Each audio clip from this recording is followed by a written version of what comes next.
First thing I do to set up for the month is I stamp the images I'm going to use. This is from the Love What You Do stamp set, which will be new in the 2018-2019 Stampin' Up! Catalog, but which will be available for pre-order starting May 1st. I'm stamping it in Smoky Slate because that's a nice light color and it won't distract from the colors I'm going to use later on when I add my colors to the flowers and add my leaves. It also, because Smoky Slate is a light color, it doesn't bleed through either. So I've done my images for all of my pages. I'm not going to show you all of them, but I've done them for all the pages. Now I'm going to draw in my calendar grid. I like to use a traditional calendar page. It just helps me to visualize the month at a glance. So I draw this in every month. I have this down the way I want to draw it in. In fact, when I started doing a bullet journal 13 months ago, this is the first calendar I drew in, and I've been drawing it in exactly the same way ever since. So this is one of those things, if it's not broke, I'm not going to fix it. So I have my calendar pages and a notes page. Then I'll turn over to my next page, and this is going to be my habit tracker. So I'm going to write in each of the days of the week or the dates, and then each of the days of the week. So I'm looking back to make sure that May does indeed start on Tuesday this year. So day and date, and then I will draw in the box that will end up being the grid for my habit tracker.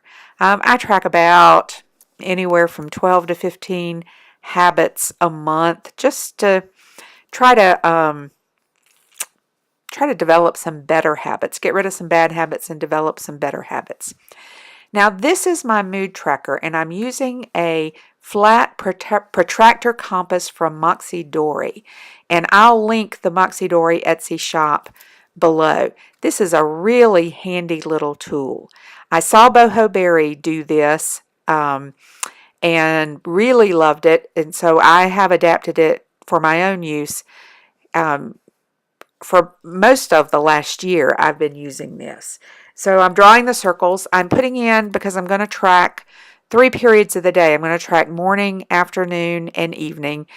Just helps me to see how I'm feeling that day. Am I tired? Am I productive? Was I being lazy that day? Am I sick or in pain that day?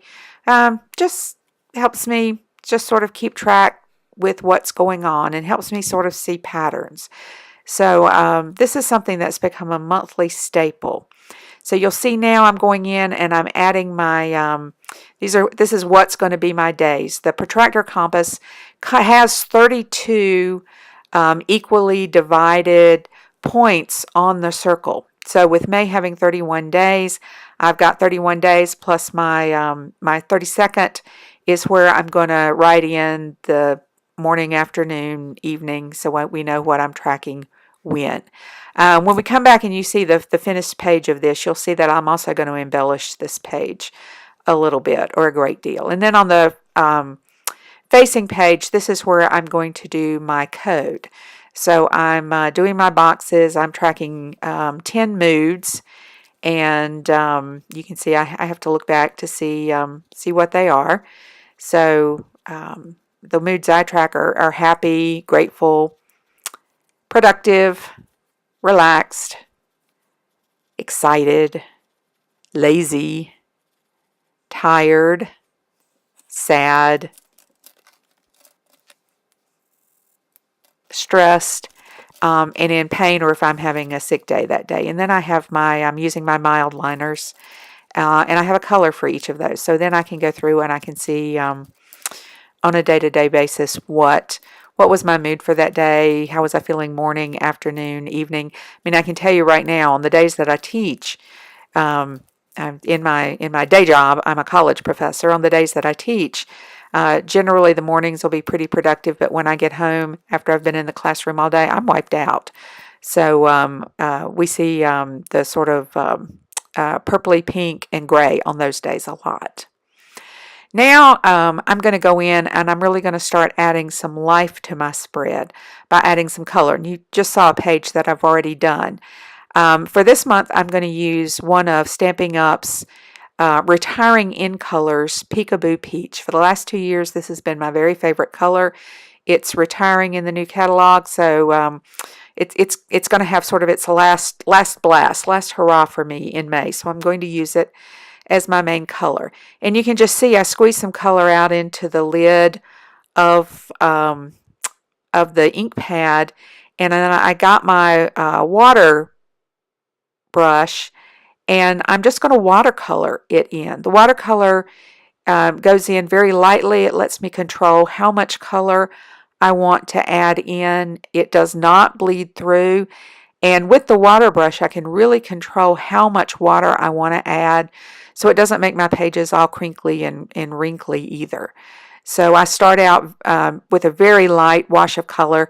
And then I can go in and add the highlights and add more color where I want. Now, some months I might, depending on what kind of image I'm using, I might use more than one color. But for this month, I'm just going to use the Peekaboo Peach here. And generally, I like to start out with more color at the base of the flower and then draw it up to be lighter around the edges of the petals. And you can see, now I've got this speeded up for time's sake, so this is not a 30-minute long video, but it really doesn't take long to do this. And I did this for every page in the spread for the month, which ends up being about 8 or 9 2-page spreads, but it did not take me long to do this at all.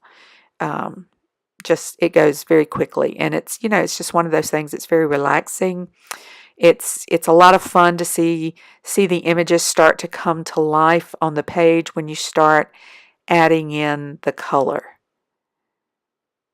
And I'm going to get some more ink on my ink pad and go for the facing page. And again, you can just see it doesn't take very long at all. Even though this is sped up, it still doesn't take very long. And as I said before, it's very nice, very relaxing.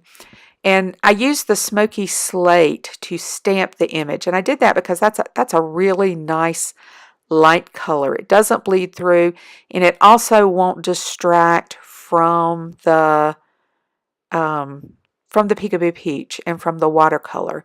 And you'll see when I get the leaves added in, it will really look nice. You can see on the pad below it where I've experimented, and I experimented with other colors and experimented with other things, but I decided I liked just the Peekaboo Peach and then the Old Olive for the accent color. So you can see I'm sort of going in and adding some highlights and some depth of color into the base of my flowers.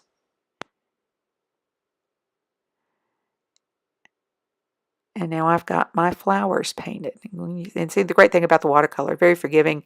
You can go back and add. It dries very quickly, so you can see what you have very quickly.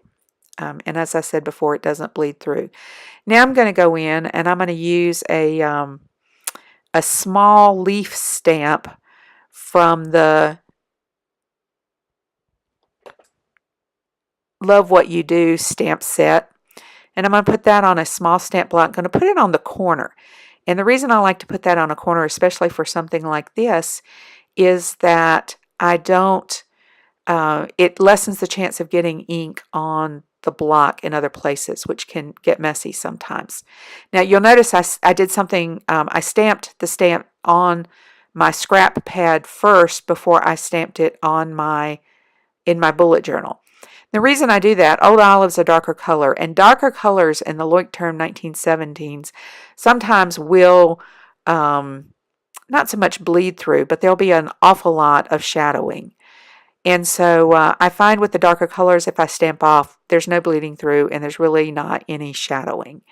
So, and it gives me, with the watercolor, it also gives me a nice light look that goes with the watercolor. So that's why I'm doing that. And you can see on the pad where I've done a lot of stamping.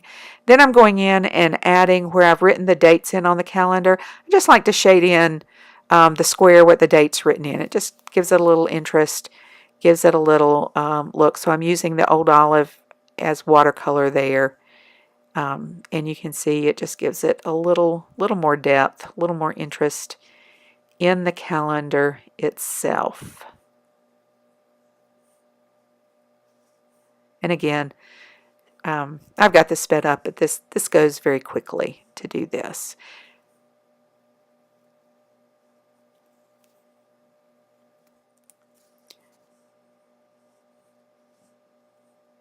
And then I'll come back with my Peekaboo Peach, and I'm going to watercolor the days of the week boxes and the header for the notes box. Again, just gives a little more visual interest. So now I can show you a completed flip through of my May pages. This is my calendar page with my calendar layout and then my notes that I'll be using here. Then over here I've got my one line a day, which is my journaling page. Just one line, sort of gives a summary of every day. And then of course over here I have my habit tracker, and I haven't written my habits in yet. But this is where I will be tracking my habits for the month.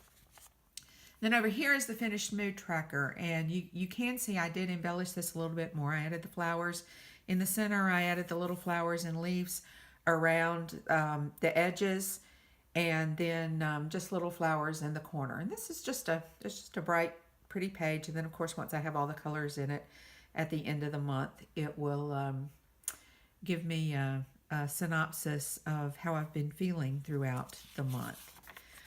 These two pages are new to my monthly. One is a content calendar that I'm going to be using for my YouTube channel, my blog, my Instagram, for Susan's Creative Impressions.